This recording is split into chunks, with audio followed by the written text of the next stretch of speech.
नमस्कार दोस्तों, EP online studio YouTube channel में आप सभी का स्वागत है। हम मनोविज्ञान में हमारी यूनिट व्यक्तित्व के बारे में चर्चा कर रहे थे। इसके बारे में हम पढ़ रहे थे।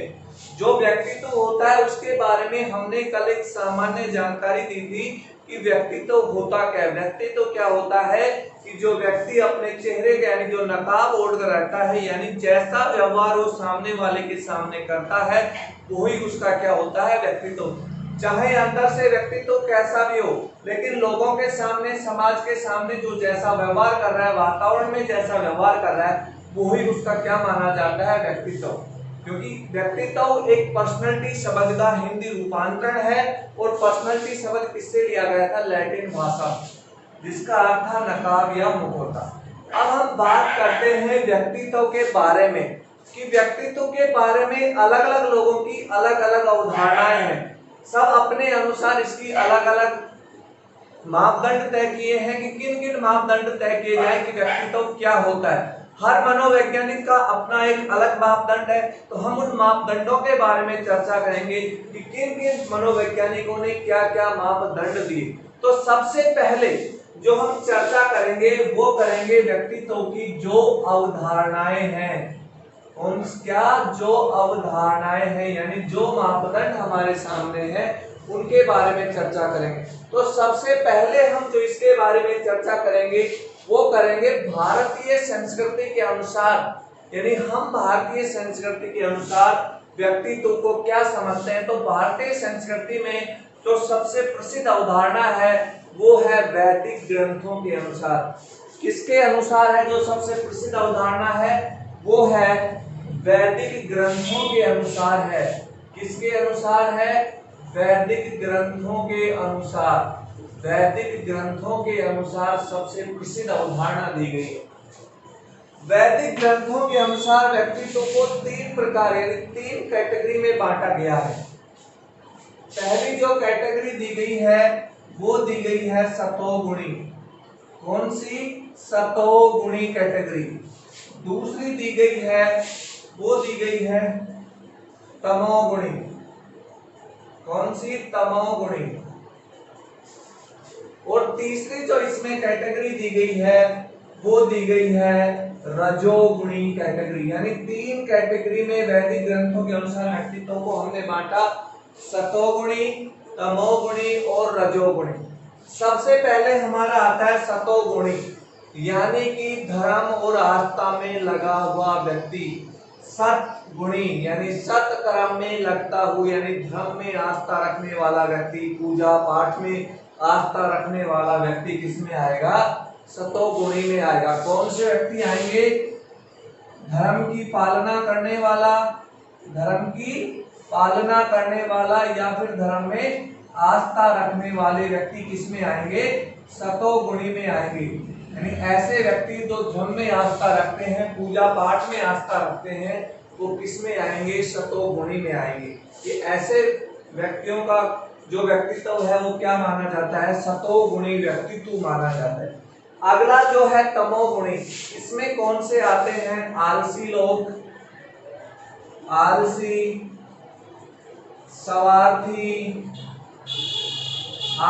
स्वार्थी जैसे लोग, यानी बिल्कुल निखट्टू लोग, वो किस में आएंगे, तमोगुणी में। यानी उनको कोई काम से मतलब नहीं, आलसी है, स्वार्थी है, नींद लेने वाले हैं, वो बिल्कुल चोरी करने वाले हैं, डकैती करने वाले हैं, वो सब कैसे हैं, तमोगुणी में आएंगे। यानी उनका व्यक्तित्व हम तमोगुणी में लेते हैं कि वो बिल्कुल आलसी है, स्वार्थी इंसान है।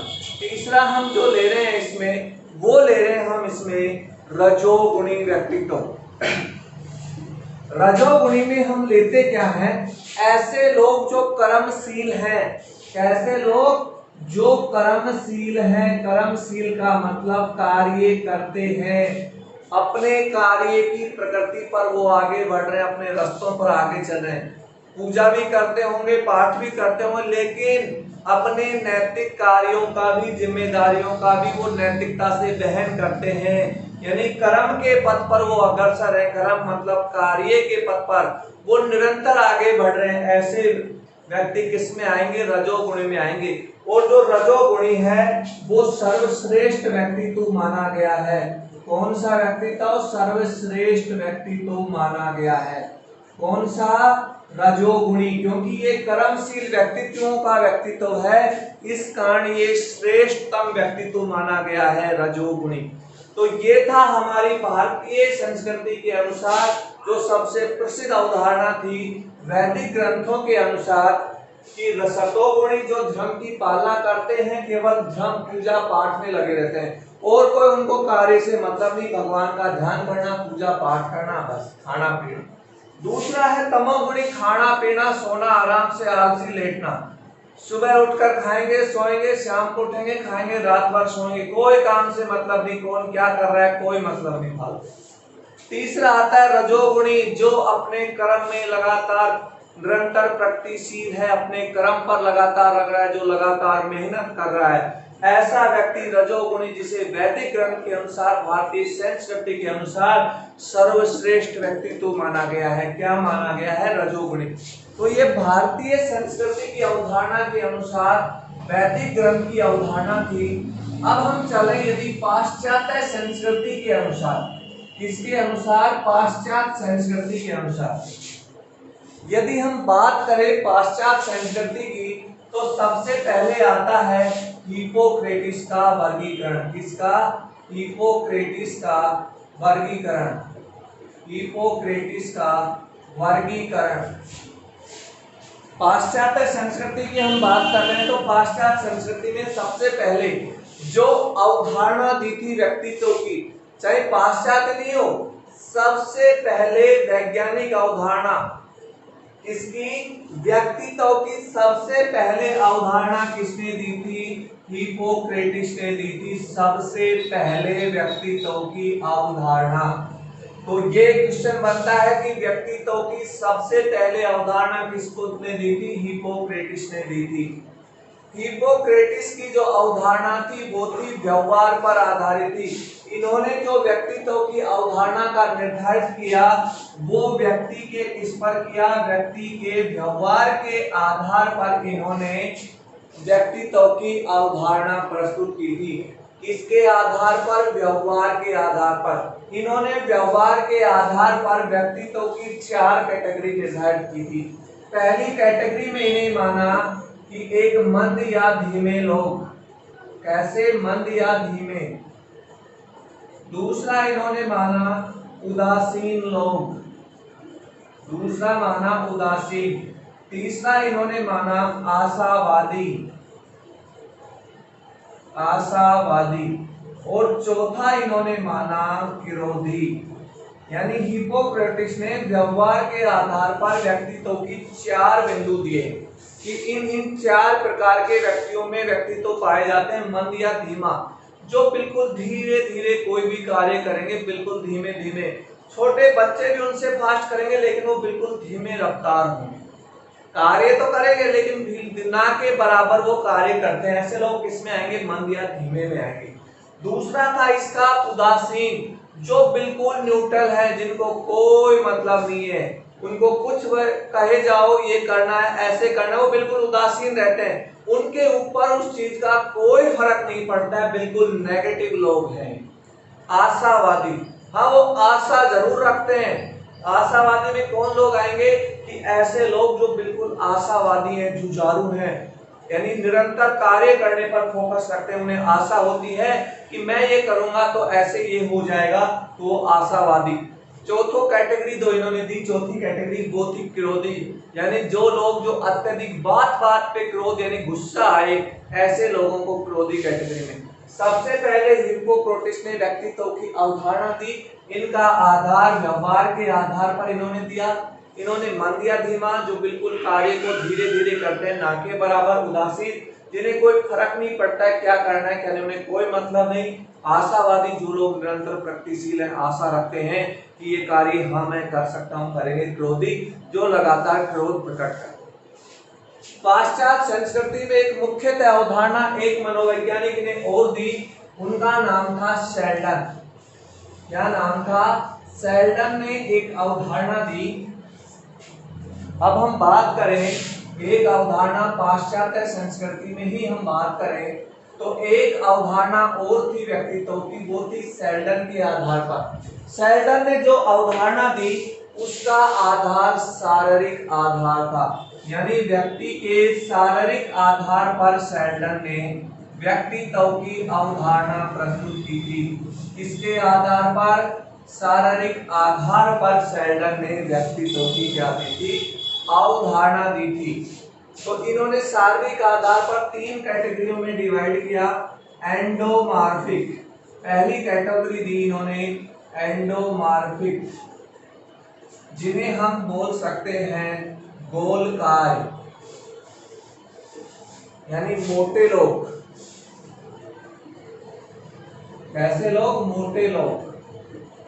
गोलकाय, आयताकार यानी एंडोमॉर्फिक यानी गोलकाय लोग, जो कैसे? मोटे लोग, यानी पेट की बीमारी से पीड़ित मोटे लोग जिनको आते हैं, जिनका पेट बाहर निकला होता है, ऐसे लोग जिनकी हाइट नहीं होती है लेकिन वो थोड़े गोलकाय मोटे होते हैं शरीर में, ऐसे लोगों को किसमें शामिल किया गया? एंडोमॉर्फिक में। दूसरा था एक्टोमॉर्फिक। कौन सा? एक्टोमॉर्फिक। इसका जो नाम है वो है लंबकाय। लंबकाय, इसमें वैसे लोग शामिल किए गए जो दुबले पतले लोग हैं। किनको शामिल किया गया? दुबले पतले लोगों को शामिल किया गया। देखो, एंडोमॉर्फिक गोलकाय मोटे लोगों को शामिल किया गया, दूसरा एक्टोमॉर्फिक लंबकाय दुबले पतले लोगों को शामिल। तीसरा था मीसोमॉर्फिक। क्या था? मीसोमॉर्फिक। जो मीसोमॉर्फिक है ये दोनों का एक मिक्सचर रूप यानी सर्वश्रेष्ठ मिक्सचर रूप है।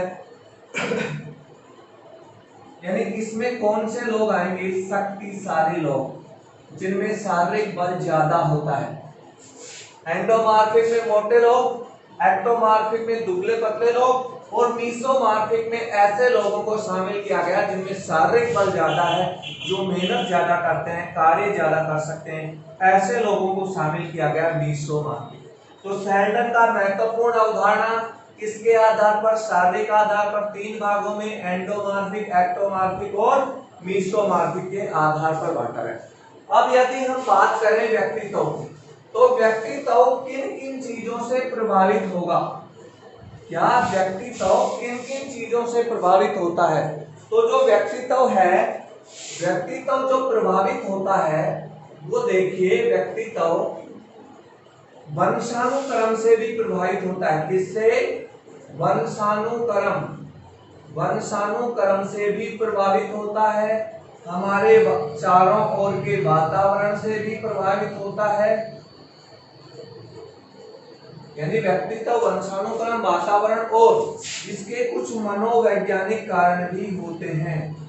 मनोवैज्ञानिक कारण भी होते हैं इसके व्यक्तित्व के प्रभावित होने के, वंशानुक्रम के कारण, वातावरण के कारण और मनोवैज्ञानिक है। अब यदि हम बात करें वंशानुक्रम की, तो देखो वंशानुक्रम से यानी ऐसी प्रथा जो पीढ़ी दर पीढ़ी चली आ रही है, यानी एक पीढ़ी से दूसरी पीढ़ी में स्थानांतरण होना। जैसे कुछ लोगों में कुछ वंशानुक्रम बीमारियां होती जो एक पीढ़ी से दूसरी पीढ़ी में स्थानांतरण होती है, उस बीमारी का कोई इलाज नहीं है। यानी जैसे माता पिता को बीमारी है तो उसके बच्चों को भी वो बीमारी हो जाती है। यानी ऐसी प्रथा जो एक पीढ़ी से दूसरी पीढ़ी में, यानी दादा दादी से अपने माता पिता में आई और माता पिता से उसकी संतानों में, अगर वो उनकी संतानों से फिर उनकी भी संतानों में वो क्या होगी? हस्तांतरण होगी। तो इस कारण वंशानुक्रम का भी हमारे व्यक्तित्व पर क्या पड़ता है? प्रभाव पड़ता है। दूसरा हमारा वातावरण। वातावरण की बात करें तो वातावरण में हमारा परिवार भी आता है, हमारा विद्यालय भी आता है, दोनों चीज शामिल होंगे। हमारा परिवार, वातावरण और इसमें हमारा समाज भी शामिल होता है। वातावरण, यदि हमारा परिवार एक शिक्षित परिवार है, एक इकट्ठा परिवार है, तो वो अपने बच्चे को अच्छी शिक्षा देगा, अच्छे रास्ते बताएगा। यदि बच्चा गलत भी काम करेगा तो उसे समझाकर वो अच्छे रास्ते पर ले जाने की कोशिश करते हैं। और यदि परिवार का माहौल ठीक नहीं है, जैसे माता पिता की आपस में लड़ाई होती रहती है, आपस में झगड़ते रहते हैं, तो उसका असर उनके बच्चों पर भी पड़ता है, वो मानसिक तनाव से गुजरते हैं। इससे भी बच्चों का क्या होता है? व्यक्तित्व प्रभावित होता है। हमारे समाज में लोगों का हमारे प्रति व्यवहार कैसा है, हमारे आस पड़ोस में रहने वाले लोगों का व्यवहार कैसा है। यदि आस पड़ोस में लड़ाई होगी तो बच्चे का ध्यान इनकी तरफ भटकेगा, तो इसके कारण भी बच्चे के व्यक्तित्व प्रभावित होगा। और यदि हमारे पड़ोस में अच्छे शिक्षित सभ्य लोग रहते हैं तो हमारे बच्चों को अच्छी शिक्षा देंगे, अच्छी गाइडलाइन देंगे, अच्छा रास्ता दिखाएंगे उनके भविष्य के लिए। तो इस कारण हमारे समाज से भी बच्चों के व्यक्तित्व पर प्रभाव पड़ता है। तीसरा इसमें वातावरण में आता है विद्यालय। तो बच्चों के साथी कैसे हैं, यानी बच्चों के जो क्लासमेट में जो उसके दोस्त हैं उनका व्यवहार कैसा है, वो व्यवहार बच्चा उनके व्यवहार के अनुसार डिपेंड करता है। तथा स्कूल में कक्ष में बच्चों के साथ शिक्षक का व्यवहार कैसा है, किसका, शिक्षक का व्यवहार बच्चों के साथ कैसा है। यदि शिक्षक का बर्ताव गुस्सैला है तो बच्चे पर नेगेटिव फर्क पड़ता है, और यदि शिक्षक का दोस्ताना व्यवहार है तो उसका बच्चों के व्यक्तित्व पर पॉजिटिव फर्क पड़ता है। अब तीसरा इसमें आता है मनोवैज्ञानिक कारण, यानी बच्चे की अपनी भी कुछ इच्छाएं होती हैं कि मैं ये कर सकता हूँ, ये नहीं कर सकता हूँ। तो बच्चा अपनी इच्छाओं के अनुसार यदि उसको मार्ग मिल जाता है तो उसका व्यवहार, उसका व्यक्तित्व अच्छा बन जाता है। और यदि बच्चे को उसके मानसिक स्थिति के अनुसार या उसकी भविष्य के सपनों के अनुसार यदि उसे माहौल नहीं मिल पाता है, उसे उस प्रकार की परिस्थितियां नहीं मिल पाती हैं, तो उसकी जो एक प्रकार से सौपन है वो अंदर दब जाते हैं, यानी मन में ही दबकर रह जाते हैं। तो एक प्रकार से कुंठित व्यक्तित्व हो जाता है और इससे उसके व्यक्तित्व पर नेगेटिव फर्क पड़ता है। मनोसामाजिक होगा, ये क्या होगा, मनोसामाजिक होगा। तो मनोसामाजिक में यदि उसको बच्चे के इच्छा अनुसार मिल जाता है तो व्यक्तित्व अच्छा होगा, इच्छा अनुसार यदि उसको मार्ग नहीं मिलता है तो उसका व्यक्तित्व पे प्रभाव पड़ेगा। तो ये था हमारा व्यक्तित्व को प्रभावित करने वाले कारण। तो व्यक्तित्व को क्या क्या प्रभावित करेंगे, वंशानुक्रम, वातावरण और मनोसामाजिक। तो दोस्तों वीडियो को लाइक कीजिए, शेयर कीजिए और चैनल को सब्सक्राइब कीजिए।